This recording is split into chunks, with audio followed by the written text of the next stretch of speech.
2026-cı ildə Azərbaycan televiziyası öz fəaliyyət istiqamətini ən vacib iki prinsip əsasında inkişaf etdirməyi planlaşdırır. Tarixi verilişlərin çoxaldılması, milli mənəvi və ailə dəyərlərinin təbliği istiqamətlərində. Bu fikirlər Azərbaycan Televiziya və Radio Verilişləri Qapalı Səhmdar Cəmiyyətinin nəzdində fəaliyyət göstərən Bədii Şuranın növbəti iclasında səsləndirildi. Televiziyanın sədri Rövşən Məmmədov bunlarla yanaşı mart ayından etibarən müxtəlif mövzularda yeni serialların çəkiləcəyi barədə məlumat verdi.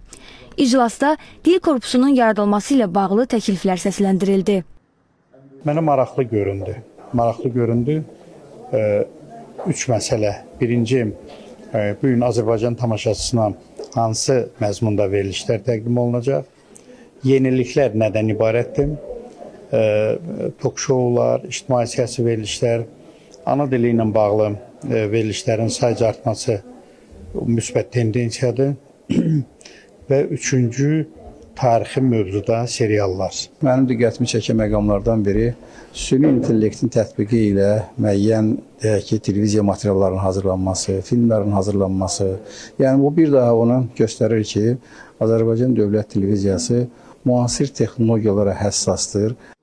ASTV-də uşaq və gənclər üçün dilin düzgün istifadəsini təşviq edən layihələrin hazırlanacağı bildirildi. Bizim bütün təkliflərimiz, bütün narahatlığımız əslində böyüməkdə olan nəsil üçündür, gənc nəsil üçündür.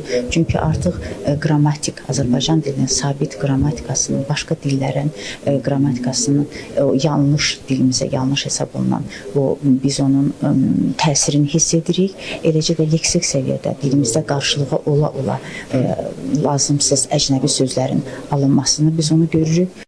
Eyni zamanda Azərbaycan Televiziyasının 100 illik yubileyi ərəfəsində həyata keçirilməsi planlaşdırılan layihələrdən söz açıldı.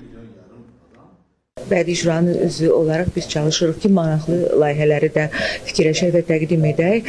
Və mən bu ilin sonuna qədər həm də Azərbaycan televiziyasının 100 illiyi tamam olur, yubiley ilidir. Mən də layihə təqdim etdim. Bizim milli kimliyimizin bariz nümunəsi olaraq Azərbaycan milli geyimləri haqqında sənədli filmin ərsəyə gəlməsi. İclasda həmçinin televiziyada yeni texnologiyanın imkanlarından istifadə olunmasına başlanıldığı da qeyd olundu. Bildirildi ki, süni intellekt vasitəsilə Uzun Həsən tarixi filminin çəkilişinə start verilib.